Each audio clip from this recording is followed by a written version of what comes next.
Hello again. I hope everybody had a good Christmas.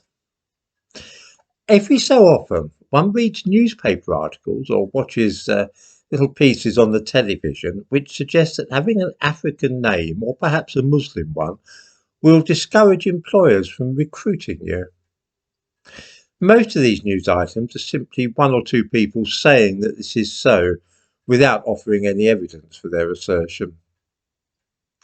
Typically, we will be told about higher unemployment rates among this or that ethnic minority at the same time, and left to draw the conclusion that there is a connection between having a strange sounding foreign name and being out of work.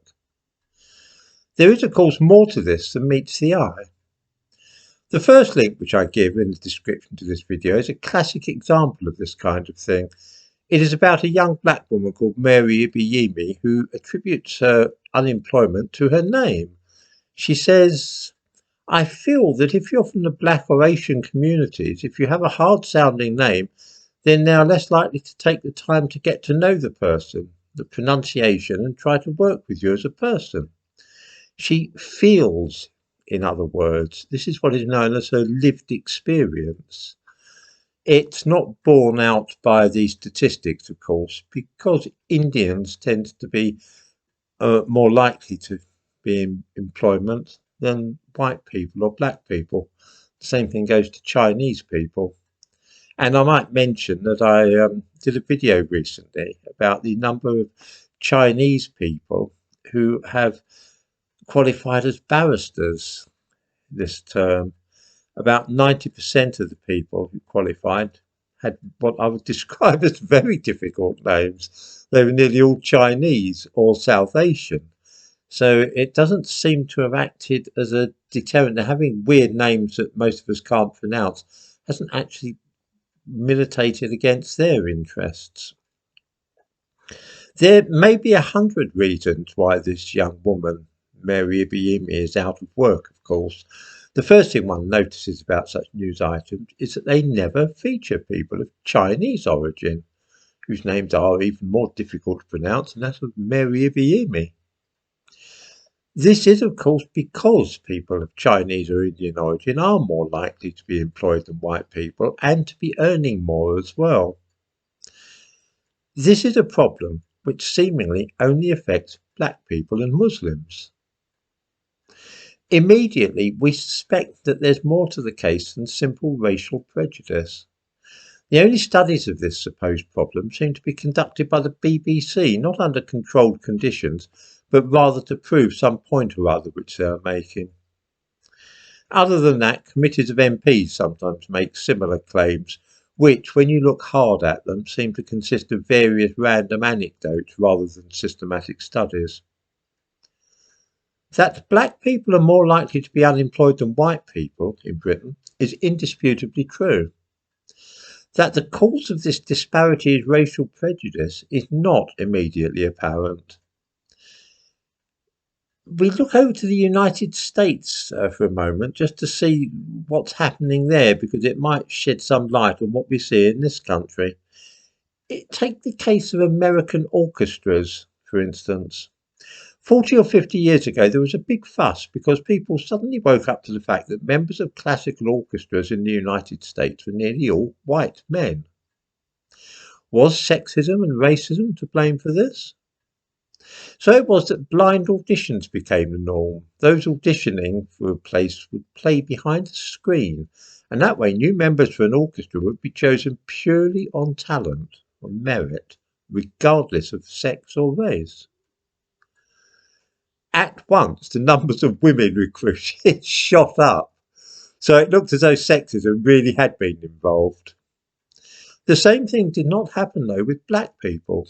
They still didn't get chosen, and orchestras in America today have lots of women, but hardly any black people.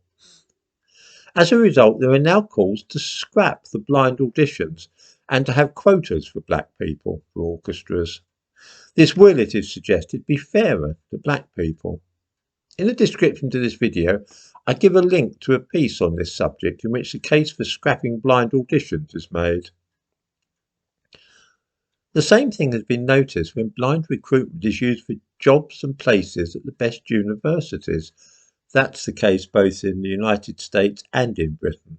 I'm sure that a lot of viewers will know that in the United States, places at Harvard and Yale are set aside for black people.